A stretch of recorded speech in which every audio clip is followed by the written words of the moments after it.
Hi there, my name's Gislason. I'm the Director of Economic Development here at the South Island Prosperity Partnership, SIP, sometimes as we call it. We're a regional economic alliance here in Greater Victoria. Our job is to look at the economic makeup and pursue more types of jobs that we want, essentially. So we want to create a more inclusive, diversified, sustainable economy, and there's lots of work to do that. In our strategic plan, which was just recently released, it's called Rising to Resilience, a 3-year strategic plan. We put together a video series to sort of walk through various components of it. And this video right now, I want to talk to why this work is important to you specifically. And I want to talk specifically to our small business community. So our region is, we have about 14,000 businesses in Greater Victoria that have employees. So I'm not talking about, freelancers and solopreneurs, which are super important, don't get me wrong. But there's 14,000 businesses across the region that have employees. So most of those businesses are very small, typically, like a less than 10 employees type of level.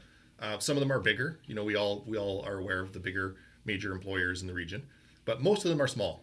And so the way that our organization works with small businesses is we don't actually have a business program that's designed for your small, your retail service, your local Main Street business. That's typically not the typical client for economic development.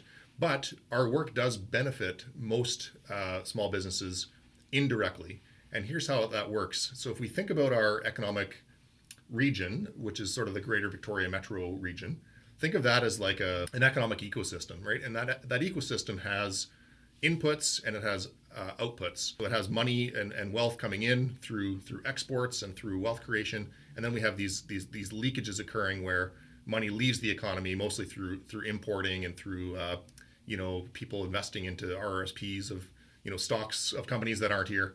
So money leaks out, money comes in, and inside the ecosystem, that commerce takes place where you have money and commerce circulating within the economy.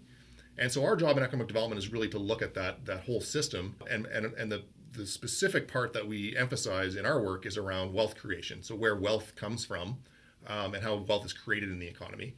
And that's typically done through businesses that have a very diversified customer base beyond the local region. So companies that are exporting either domestically across Canada or exporting, the true term of exporting, outside of Canada and bringing that money in. And then that money then circulates in the local economy through their payroll, their employees, through their taxes, and they're paying rent and leases and all that, and then obviously through their supply chain. So the other businesses that are supporting them. And so that's really the key emphasis for our work, is really about that wealth creation. So we typically don't work with all these 14,000 businesses, but we do work with the ones that are directly doing export work and have that real growth potential to bring that commerce into the region. So that's a little bit about it. If you want to dive deeper into any of this with me and how this all works, I'd be happy to do that anytime. So reach out to us. Other than that, lots of work to do. So let's get to it. Thanks.